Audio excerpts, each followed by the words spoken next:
2014년 JTBC 보도에 의하면 대한민국의 교회 숫자가 약 7만 8천 개가 된다라고 말합니다. 그 이후에 코로나 팬데믹이 지나가면서 10,000개 이상의 교회가 문을 닫았다, 뭐 이런 이야기들도 있습니다. 정확한 통계는 잘 알 수 없지만 아무튼 대한민국에는 참 많은 교회가 있는 것은 사실입니다.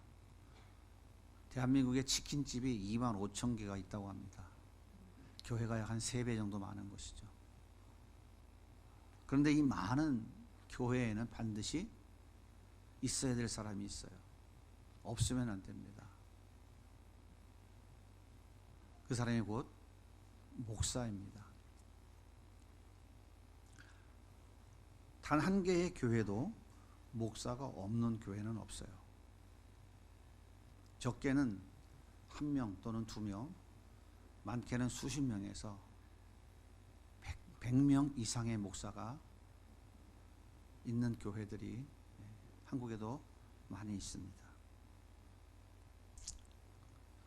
목사가 없으면 교회라고 하는 공동체는 이름만 교회지 실제로 교회라고 인정하지 않습니다.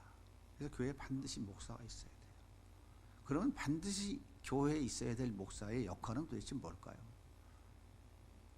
무슨 역할을 하고 있기에 교회라고 하는 공동체에 목사는 반드시 있어야만 하는 것일까요? 오늘 우리가 읽은 말씀 예레미야 3장 15절은 이렇게 우리에게 말씀해 주고 있습니다. 같이 읽을게요.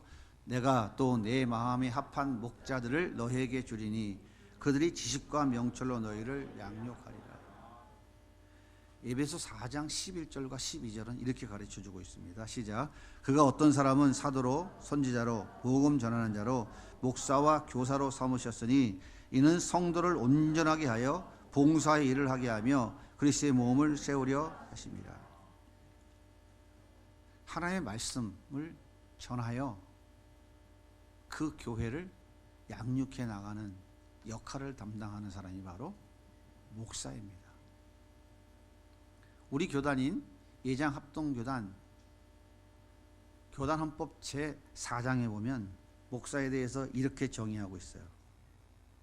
목사는 바른 말씀을 전하여 그리스도의 양들을 바르게 양육하는 사람이다. 이렇게 중요한 얘기가 다 들어있어요.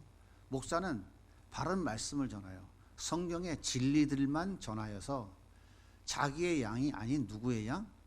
예수 그리스도의 양, 예수님의 양들을 바르게 양육하는 사람이 목사라고 정의하고 있습니다. 성경도 마찬가지예요. 교회는 오직 하나님의 말씀으로만 성숙해지고, 여기서 확인하고 가겠습니다. 교회가 뭐라고요? 내가 교회입니다. 자꾸 교회 하면 어려서부터 자꾸 들은 게 이 교회, 이 십자가 생각나고 종탑 생각나서 그냥 막연히 교회 이 생각이 나기 때문에 한번 확인하고 넘어가는 거예요. 교회, 세상에서 부름받은 에클레시아, 창세전에 선택받아서 역사 속에 부르심을 받아 성령께서 인치셔서 하나님의 자녀로 삼아진 성도, 바로 여러분들이에요. 이것을 교회라고 하는 집단적 의미를 사용한다 그랬죠. 하나님이 세상을 통일시키는 방법, 때가 되면 다 통일시키는데 하나 되게 하시는데, 이 얘기는 무슨 얘기냐면 아담과 하와가 타락하기 이전 그리고 이후가는 다 분리되어져서 질서가 다 깨지고 죄 때문에 엉망되어졌어요. 이것을 다시 아담이 타락하기 이전과 같이 동일하게 통일시킨다고요. 하나로.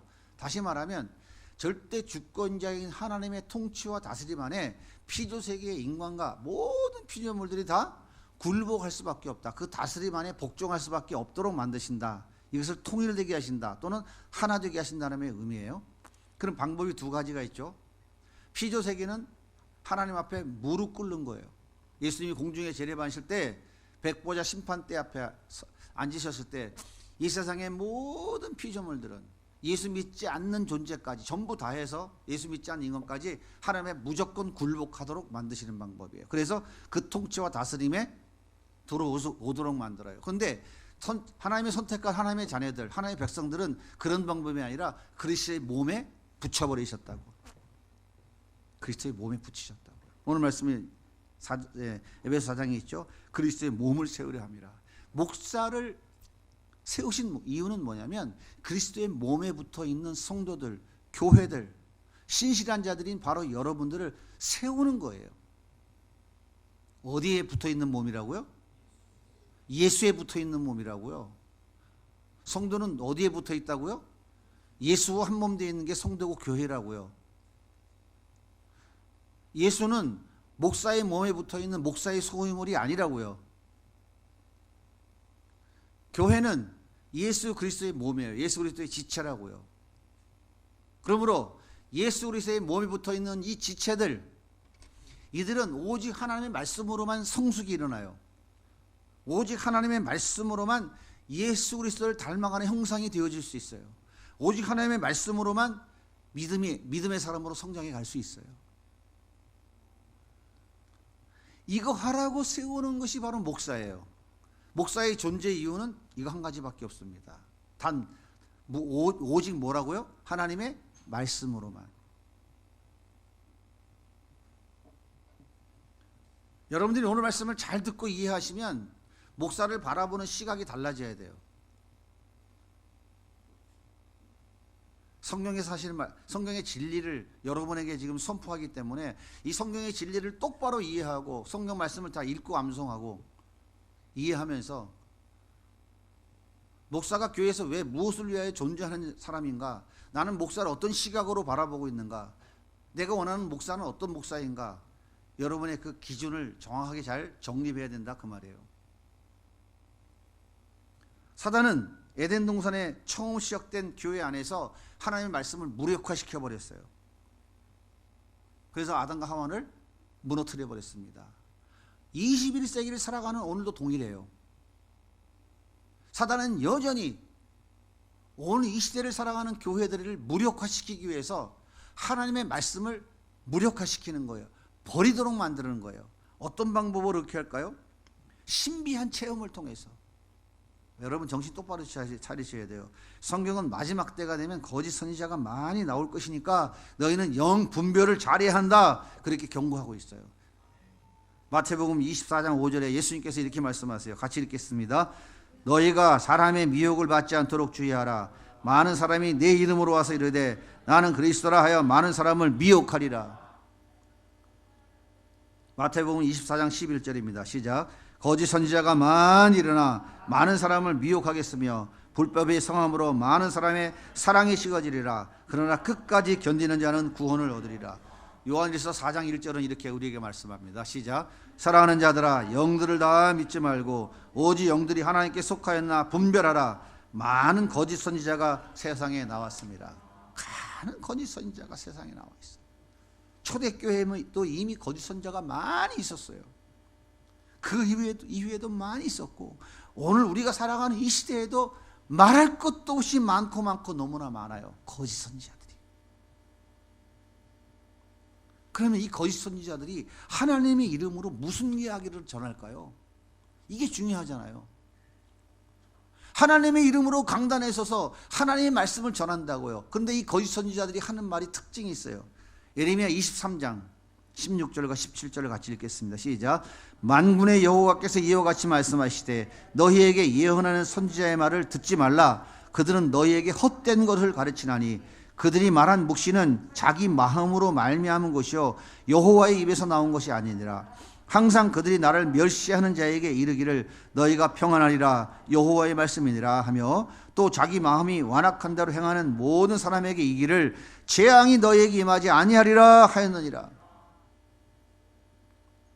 예레미야 14장 14절입니다. 같이 읽습니다.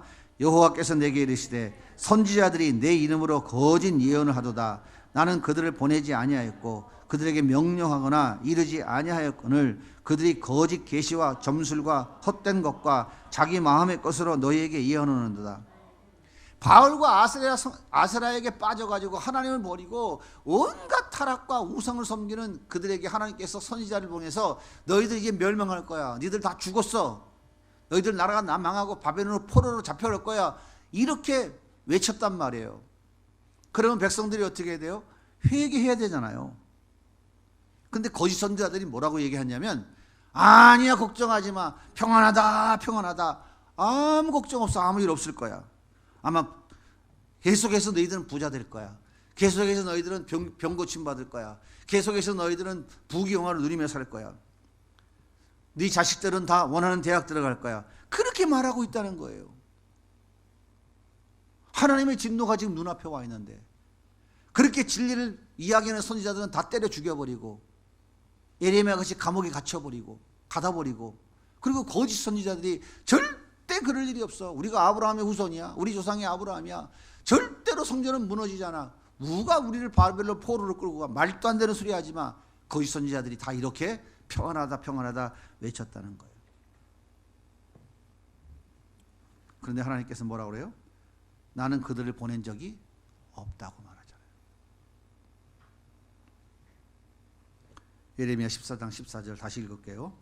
여호와께서 내게 이르시되 선지자들이 내 이름으로 거짓 예언을 하도다. 나는 그들을 보내지 아니하였고 그들에게 명령하거나 이르지 아니하였거늘 그들이 거짓 계시와 점술과 헛된 것과 자기 마음의 거짓으로 너에게 예언하는도다. 이게 다 거짓 선지자들이 미혹하고 있는 거예요. 그러니까 바알과 아세라를 향하여 그렇게 우상 숭배하고 널뛰고 있는 그것은 그들에게 위로가 되는 거예요. 성도들은 진리의 말씀을 거절하고 귀를 즐겁게 해주는 말씀을 듣기 위해서 자기들 입맛에 맞는 목사들을 골라서 데려오기까지 한다 이 말이에요. 그런 것 같아요, 안 그런 것 같아요? 여러분, 이게 정신 똑바로 차려야 돼요. 한국 교회가 이러다 망했어요 지금. 디모데후서 4장 4절입니다. 3절입니다. 시작. 때가 이르면 사람들이 건전한 교훈을 받지 아니하고 귀를 즐겁게 하는 말을 들으려고 자기네 욕심에 맞추어 스승들을 끌어들일 것이요 그들은 진리를 듣지 않고 허탄한 이에게 귀를 기울일 것입니다. 진짜 하나님이 보낸 선지자들은 어떤 이야기 할까요? 당신 안에 예수 있습니까? 한번 자기한테 물어보세요. 여러분 안에 예수 있어요? 예수 있냐고요? 어디서 많이 들어본 것 같지 않아요?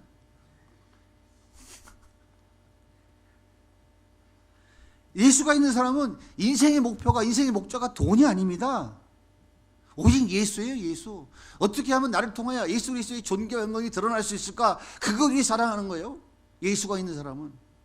예수가 있는 사람은 잠시 있다 없어질 이 세상의 것에 연연하지 않습니다. 영원한 것을 추구합니다. 예수가 있는 사람은 자기를 희생해서 남을 살리는 것을 기뻐합니다. 기꺼이 나에 있는 것들을 다 내어놓으면서 저 영혼이 살아나기를 기뻐합니다. 그래서 나에 있는 것들이 다 없어지고 나면 아무것도 없네? 라고 할 때 아하, 예수만 있으면 되겠구나, 그걸 깨닫게 되는 거예요. 근데 쉬워요, 어려워요? 주님이 두들겨 패가지고 다 버리게 만들면 그때서 할 수 없이 예수님만 있으면 돼요 그러지, 내 스스로 내 것 버리면서 다 예수 한 분만 남았어, 예수님밖에 없네요, 감사합니다, 이제 알겠습니다, 이렇게 말하는 인간이 있을까요 없을까요? 어떻게 알아? 그런 것 같아? 그래서 예수가 있는 사람은 주님이 나를 두들겨가지고 내가 까불고 장난치고 내가 좀 있다고 껍덕거렸던 거 다 빼앗기고 다 풍지박살을 나고 아무것도 없이 개털됐을 때 아, 주님 한 분만 있어도 행복하군요, 이 소리를 하게 되는 거예요. 그래서 아, 감사합니다, 고난과 역경 앞에 감사합니다, 이 얘기를 하게 되는 거예요. 그렇게 하라고 이야기하는 목사는 사람들이 좋아요 안 좋아요? 별로 안 좋아하더라고. 예수가 있는 사람은 나를 위해 십자가에 죽으신 예수 위에 살아갑니다. 진짜 예수 믿으십니까? 여러분 안에 진짜 예수가 계십니까? 두렵고 떨림으로 그 구원을 이루어가야 되지 어떻게 그렇게 사십니까? 이렇게 말한다니까요. 주님 가신 그 좁은 길, 그 십자가의 길을 기쁨으로 따라가야지 왜 자꾸 예수 믿는다면서 세상의 것 쌓고 쌓아서 자꾸 해로 궁전으로 가려고 하십니까? 빨리 회개하세요. 진짜 하나님 보내신 선지자들은 이렇게 얘기한다니까요.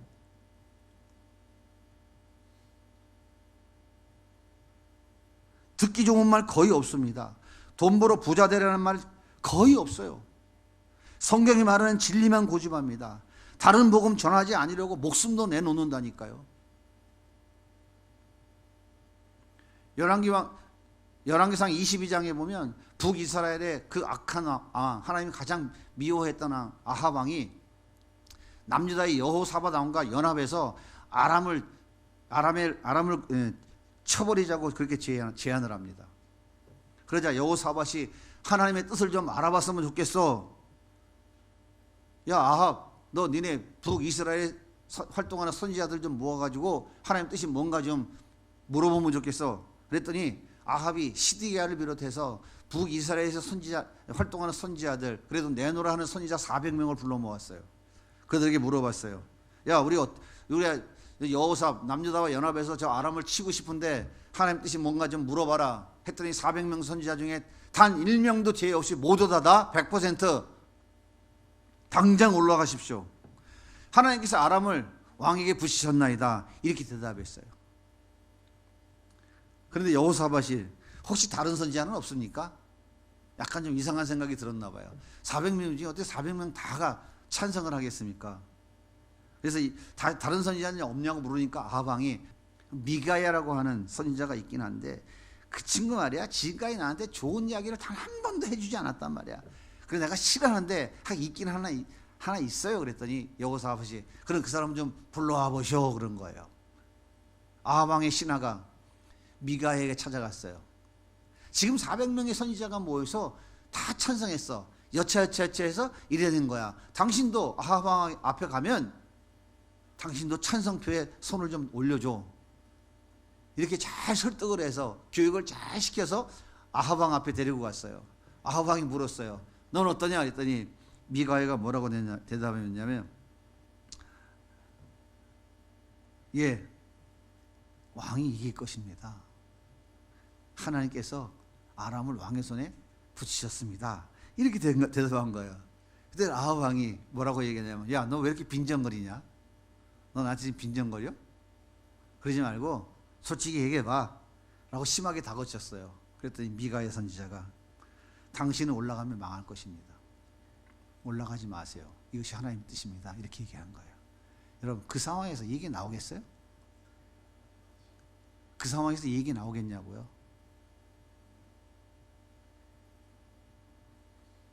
이때에 거짓 선지자인 시드기야가 미가야 선지자의 싸대기를 때리면서 언제 하나님이 여기서 나가서 너에게 들어갔느냐 이렇게 조롱합니다.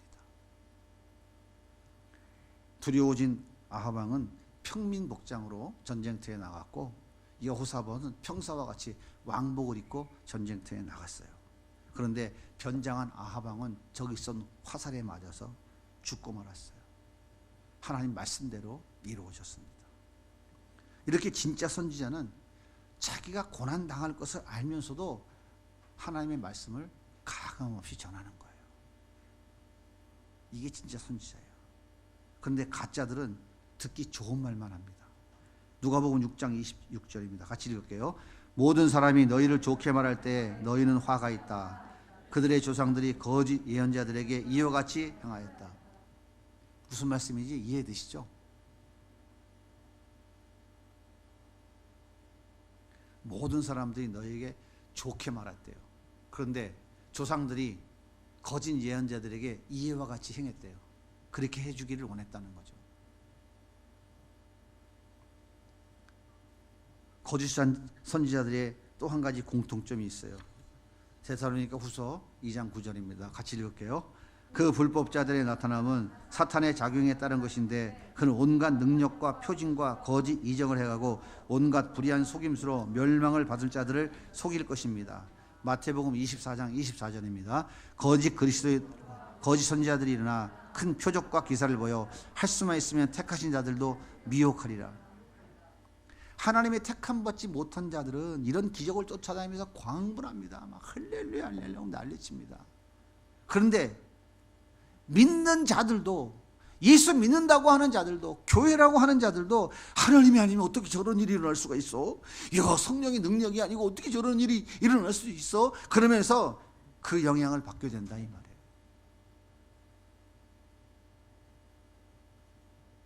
어떻게 이렇게 이런 일이 일어날 수 있을까요? 여러분, 사단도 동일하게 역사할 수 있다는 사실을 꼭 기억하셔야 돼요. 그래서 요한일서에 사도 요한이 영들을 분별하라고 그런 거예요. 이거 사단이 가장 많지나 이거 성령의 역사인가 분별하라고 말씀하고 있는 거예요. 요한계시록 19장 20절입니다. 시작. 짐승이 잡히고 그 앞에서 표적을 행하던 거짓 선지자도 함께 잡혔으니 이는 짐승의 표를 받고 그의 우상에게 경배한 자들을 표적으로 미혹하던 자라. 이 둘이 산채로 유황 불 붙는 못에 던져지고.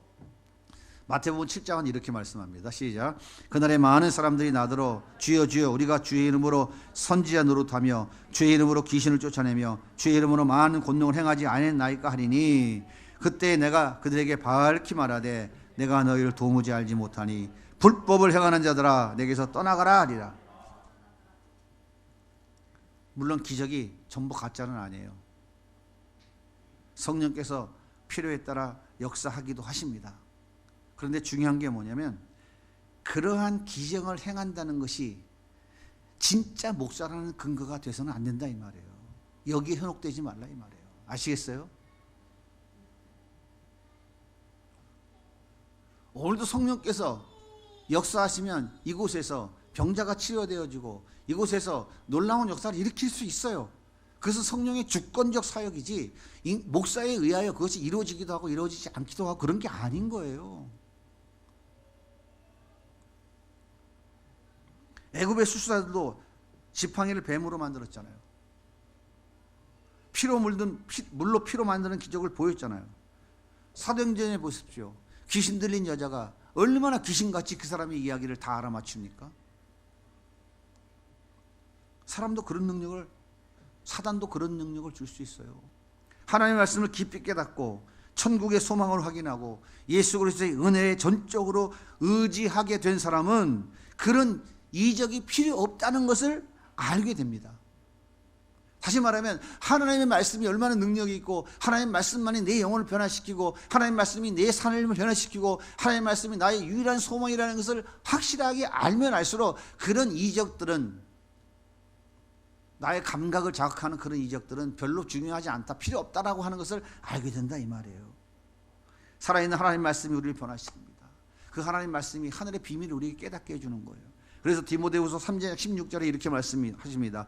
모든 성경은 하나님의 감동으로 된 것으로 교훈과 책망과 바르게 함과 의로 교육하기에 유익하니. 하나님 말씀만이 우리를 변화시키는 거예요. 하나님 말씀만이 우리의 인생을 이끌어가는 거예요. 하나님 말씀만이 우리에게 진정한 소망과 비전을 주는 거예요. 믿음은 말씀으로 은혜로만 주어지는 것이지 이런 기적으로 인하여서 되어지는 것이 아니에요. 옛날에 그 기적을 많이 본 사람들 다 어디 갔어요 지금? 그 기적을 수없이 체험한 한국 교회 성도들 다 지금 어디 갔습니까? 예수 믿어야 한다고 설득해서 된 것이 아니라 말씀이 들어가면 변화되는 거예요. 하나님의 말씀이 그 영혼에 들어가면 변화가 일어나게 돼 있는 거예요. 말씀은 능력이기 때문에 그 말씀이 싹신하고 잎이 나고 성장하게 돼 있어요. 무엇같이 누룩과 같이. 여러분 이것보다 더 큰 기적이 어디 있습니까? 2000년 전 날 위해 십자가에 죽은 예수가 믿어지는 이것보다 더 큰 기적이 어디 있냐고요. 구약시대에 참 풍요를 우리에게 선물해 주실 예수 그리스도가 오기 전 그 구약시대에 인간들이 가장 가치 있게 여겼던 것으로 그 예수 그리스도의 풍요를 설명한 거예요. 그래서 구약에서 축복받은 사람들은 전부 공통점이 있어요. 가축이 많고 자식이 많고 재물이 많고 땅이 많고 건강한 것 이런 것으로 표현해 준 거예요. 그것은 다 뭐냐면 앞으로 오실 예수 그리스도 안에 있는 그 하나님 나라의 풍성함을 비유로 표현해 주고 있는 거예요. 왜? 아직 예수님이 오시기 전이었기 때문에. 이제 예수님이 오셨어요. 하나님 나라가 이 땅에 왔잖아요. 하나님 나라의 그 풍성함이 이 땅에 왔잖아요. 그 예수 안에 다 들어있다고요. 그래서 더 이상 그런 상징적인 것으로 예수 그리스도 안에 있는 그 풍요로움, 하나님 나라의 그 풍요로움을 설명할 필요가 없어진 거예요. 이해가 되세요? 그 예수님과 깊은 사랑에 들어가면 들어갈수록 그 예수님 안에 있는 그 천국의 풍요함을 마음껏 누리게 되는 거예요. 그래서 오리를 가자면 십리도 가고 겉옷달라면 속옷도 주면서 오히려 기뻐하는 거예요.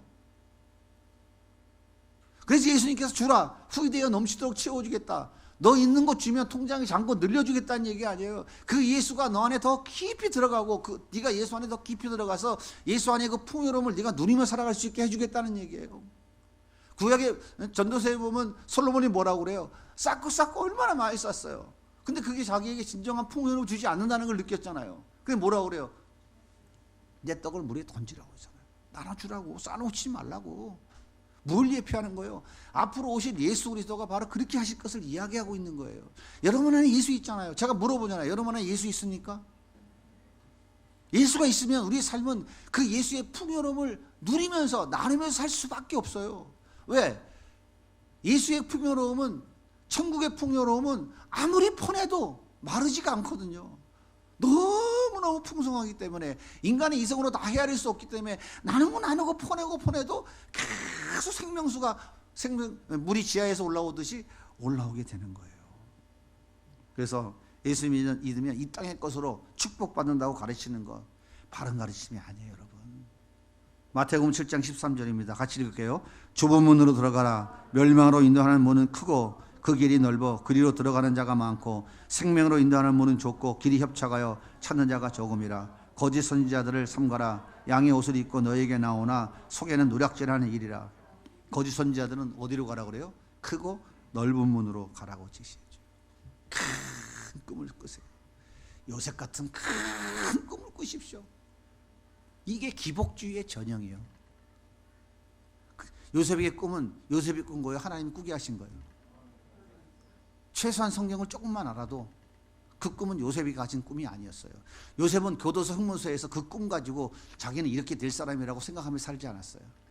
하루하루를 그 처참한 삶의 환경 가운데서 견디기 바빴어요. 그런데 성경에 보면 기가 막힌 표현이 있어요. 하나님이 그와 함께 하셔서 그곳에 보낸 것도 하나님이에요. 그곳에서 그 고난 가운데 몰고 가신 것도 하나님이시라고요. 하나님이 어디로 요셉을 끌고 가려고?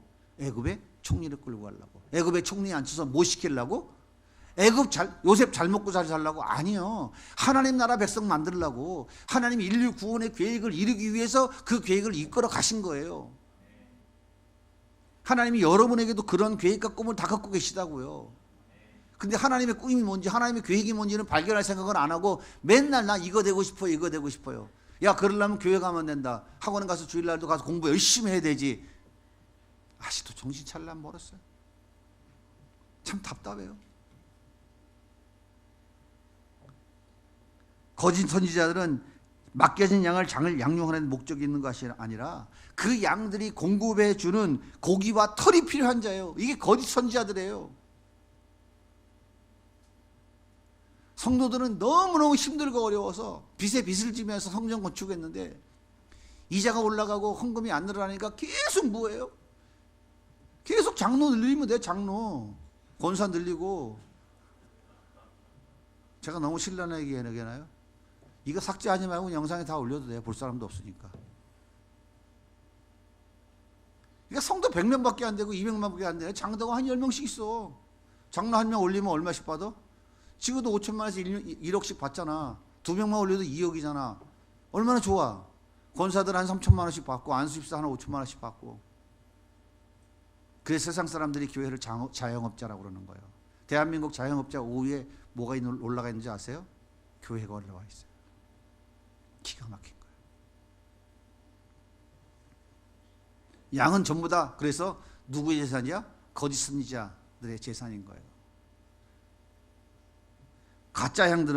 가짜들은요. 그래서 가짜 선지자들은 양들이 이가 썩든지 말든지 살이 찌든지 말든지 그런 거 신경 안 써요. 그 양들이 좋아하는 베스트푸드 열심히 먹으라고 막 던져줘요. 콜라 주고 삼겹살 시큼 뭐라 그래요. 그들의 건강이 중요한 게 아니라 양이 토실토실하게 살을만 쪄주면 되잖아요. 그래 양고기 풍성하게 먹고 양이 주는 양털 가지고 부귀영화를 누릴 거 아닙니까? 그래서 좋은 이야기만 해줘요. 성경은 그런 가짜들을 정확하게 가르쳐줍니다. 미가서 3장 5절입니다. 같이 읽을게요. 시작. 예언자라는 자들이 나의 백성을 속이고 있다. 입에 먹을 것을 물려주면 평화를 외치고 먹을 것을 주지 아니하면 전쟁이 온다고 협박한다. 미가 3장 11절입니다. 시작. 이 도성의 지도자들은 뇌물을 바꿔서야 다스리며 제사장들은 싹을 바꿔서야 율법을 가르치며 예언자들은 돈을 바꿔서야 계시를 밝힌다. 그러면서도 이런 자들은 하나같이 주님께서 자기들과 함께 계신다고 큰소리친다. 주님께서 우리와 함께 계시니 우리에게 재앙이 닥치지 않는다고 말합니다. 먹고 주면 복 받으라고 그러고 먹고 주지 않으면 하나님 말씀으로 공갈 협박치는 거예요. 니들도 문둥병 걸리고 싶어? 살벌한 거예요. 내 양입니까? 예수님의 양이야. 그리스도의 양을 먹이는 게 목사야. 근데 예수님의 양한테 문둥병 걸리고 싶어 공갈치면 누구한테 공갈치는 거예요? 예수님께 공갈치는 거예요. 우리 주님이 그걸 가만두겠어요? 여러분 명심하셔야 돼요. 작살 나는 거예요 그거. 복음의 진리를 바라게 전하는 믿음의 선배들은 그래서 늘 외로웠어요. 늘 외로웠다고. 바울은 이렇게 말합니다. 고린도후서 2장 17절입니다. 같이 읽을게요. 시작. 우리는 저 많은 사람들처럼 하나님의 말씀을 팔아서 먹고 살아가는 장사꾼이 아닙니다. 우리는 하나님께서 보내신 일꾼답게 진실한 마음으로 일하는 사람들입니다. 우리는 하나님 보시는 앞에서 그리스도 안에서 말하는 것입니다. 맨날 바울이 이렇게 얘기하니까 그 말년이 참 외롭고 쓸쓸했어요. 제 성경을 보면서도 참 마음이 짠하더라고요. 바울 사도는 나는 천국에 들어갈 구원이 있으니 그래도 괜찮아 하면서 견뎠다는 거예요. 디모데후서 4장 16절입니다. 시작. 내가 처음 변명할 때 나와 함께 한 자가 하나도 없고 다 나를 버렸으나 그들에게 허물을 돌리기 원하지 아니하노라. 주께서 내 곁에서 나에게 힘을 주심은 나로 말미암아 선포된 말씀이 온전히 전파되어 모든 이방인이 듣게 하려 하심이니 내가 사자의 입에서 건짐을 받았느니라. 주께서 나를 모든 악한 일에서 건져내시고 또 그의 천국에 들어가도록 구원하시리니 그의 영광이 세세무궁토록 있을지어다. 디모데서는 바울 서신의 가장 마지막 서신이에요. 바울이 가장 마지막으로 쓴 편지입니다. 바울이 어떤 사람입니까? 하나님의 위대한 사도 아닙니까? 엄청난 지식의 소유자였어요. 대단한 열정의 사람이었어요. 그런데 그에게 가르침을 받고 양육받은 사람들이 다 어디로 가버렸다는 거예요. 바울은 로마의 감옥에서 그 쓸쓸한 그 노년을 마지막 인생의 마지막 길을 걸어가며 너무 춥고 힘들어서 디모데에게 편지하잖아요. 너 올 때 내가 너에게 남겨두고 온 그 외투 좀 가져와라. 그 많은 사람들 다 어디로 갔어요? 바울도 그랬잖아요. 적어도 여러분 생각해 보시죠. 바울 같으면 그의 인생 말년에 그의 곁에 얼마나 많은 제자와 후배들이 모여 있었겠어요. 목사님, 우리 목사님 얼마나 떠받들었겠어요. 그런데 왜 하나님은 사도의 마지막 이처럼 외로운 것을 우리에게 보여주실까요? 왜 성경이 이 외로움을 우리에게 보여주실까요? 이 길이 우리 그리스도인들이 갈 길이기 때문에 그래요. 여러분들은 다 목사가 아니지만 여러분 다 목사인 거예요. 여러분 진리를 외치다가 이렇게 외롭게 쓸쓸하게 주 주님만 바라보면서 마지막 그 길을 가는 거예요. 그래서 옥하는 목사님은 마지막 남긴 유언이 뭡니까? 나 죽으면 화단에 장례식 단에 꽃 한 송이 올리지 말라고. 참 그래서 제가 옥하는 목사님을 좋아합니다. 좀 더 살아계셨으면 한국교회가 좋았을 텐데 하시는 아쉬움이 있어요. 이렇게 진짜 그리스도 예수 안에 살아가는 성도들, 교회들은 그 진리를 전한 사람들은 다 바울처럼 외롭게 쓸쓸하게 그 좁은 길, 그 길을 끝까지 가는 거예요. 마태복음 23장 13절입니다. 같이 읽을게요. 시작. 화해를 진저 외식하는 서기관들과 바리새인들이여 너희는 천국문을 사람들 앞에서 닫고 너희도 들어가지 않고 들어가려 하는 자도 들어가지 못하게 하는도다. 23장 15절입니다. 화해를 진저 외식하는 서기관들과 바리새인들이여 너희는 교인 한 사람을 얻기 위하여 바다와 육지를 두루 다니다가 생기면 너희보다 배나 더 지옥 자식이 되게 하는도다. 23장 33절입니다. 시작. 뱀들아 독사의 새끼들아 너희가 어떻게 지옥의 판결을 피하겠느냐. 얼마나 애써서 성도들을 모읍니까? 그래 안 그래요? 진짜 신발 달도록 신발이 너무 달아서 고무신 바꿔 신고 그렇게 그렇게 열심히 전도해가지고 수천 명의 사람들을 모았다는 거예요. 그래서 큰 교회 진 거야. 근데 은퇴하고 나니까 너무 공허해. 내가 뭔지 모르겠어. 그래서 그 목사님이 우울증이 온 거야. 공황장애가 왔어. 그러다가 어느 날 자살을 하려고 결심을 했어. 차를 몰고 저 한강변에 가고 앞으로는 도저히 못 갈 것 같아서 거꾸로 차를 대고 빠꾸로 하려고 룸미러를 딱 봤는데 차 뒤에 예수님이 서 계시더래. 그래서 거기서 예수님을 만난 거야. 거기 대성통곡을 했다는 거야. 난 지금까지 내 안에 예수가 없었어. 내 목회의 목적은 오직 큰 교회 많은 성도를 모으는 거였지 예수가 내 목회의 본질이 아니었어. 그때 깨달았다는 거야. 나이 70 넘어서. 그렇게 고생하다가 병 걸려서 조기 은퇴해가지고 몇 년 지나다가 70 넘어서 그때 예수님을 만난 거예요. 내가 진짜 목회할 때 예수님이 내 안에 계셨으면 내가 이 예수님을 만났으면 이렇게 안 했을 텐데. 그 목사님이 눈물로 간증하는 것을 제가 듣는데 가슴이 무너지더라고요. 그 목사님 그 간증하는 게 자기 사랑하는 그 수많은 후배 목사들 앞에서 눈물로 그렇게 간증하고 있더라고요. 그 많은 성도들 모아가지고 다 지옥 가는 지옥 자식으로 지금 지옥으로 끌고 가고 있었다는 거예요. 오늘 예수님 말씀하시는 것과 똑같은 거예요. 그래서 예수님께서 그들에게 뭐라고 얘기하는 거예요? 이 독사의 새끼들아, 뱀들아, 그렇게 심히 책망하고 있는 거예요. 니들은 다 가짜야 라고. 그러면 무엇으로 참인지 거짓인지를 구별할 수 있을까요? 고린도후서 11장 13절입니다. 다 같이 정신 똑바로 차리고 읽어볼게요. 시작. 그런 사람들은 거짓 사도요 속이는 일꾼이니 자기를 그리스도의 사도로 가장하는 자들이라. 그것은 이상한 일이 아니라 사도도 자기를 광명의 천사로 가장하나니 그러므로 사탄의 일꾼들도 자기를 의의 일꾼으로 가장하는 것이 또한 대단한 일이 아니라 그들의 마지막은 그 행위들이라. 거짓 선지자들은 광명의 천사의 모습으로 위장하라고. 의의 선지자로 둔갑해서 우리를 미혹한다 이 말이에요. 어떻게 구분하면 될까요? 방법은 아주 간단합니다. 성경대로 말씀을 바로 전하는지 성경대로 양육하는지 그것만 보시면 돼요. 다른 거 보지 말고. 서울대학 나왔는지 하버드 나왔는지 그거 보지 말고 미국에 유학 갔다 왔는지 안 갔다 왔는지 그걸 보는 게 아니고 그 목사가 성경대로 진리대로 성도들에게 말씀을 가르치는지 바르게 성경대로 양육하고 있는지 그거 보라 이 말이에요. 예배당이 얼마나 큰지 얼마나 좋은 프로그램 가지고 있는지 교회 재정이 얼마나 많은지 교인들의 생활 수준이 어떤지 그런 것으로 판단하지 말고 그 교회가 성경대로 행하고 바른 진리 위에 서 있는지를 봐야 된다 이 말이에요. 교회는 오직 말씀으로만 변화되고 말씀으로만 양육되어져야 돼요. 여러분의 목사가 복음을 타협하지 않고 복음에 물타기 하고 바른 말씀 바른 복음만을 전할 수 있도록 성도들이 힘써 기도해 주셔야 돼요. 하나님께서 교회 목사를 세운 것은 바른 말씀으로 바르게 양육하고 바르게 교회를 세우라는 것입니다. 이것이 교회의 목사가 존재하는 목적이에요. 이유예요. 이거 외에 다른 것은 없습니다. 그럼 이렇게 바르게 목회하는 목사를 성도들은 어떻게 대해야 될까요? 마지막으로 말씀을 읽고 마치도록 하겠습니다. 디모데전서 5장 17절입니다. 시작. 잘 다스리는 장로를 2배로 존경받아야 합니다. 특히 말씀을 전파하는 일과 가르치는 일에 수고하는 장로들은 더욱 귀리하여야 합니다.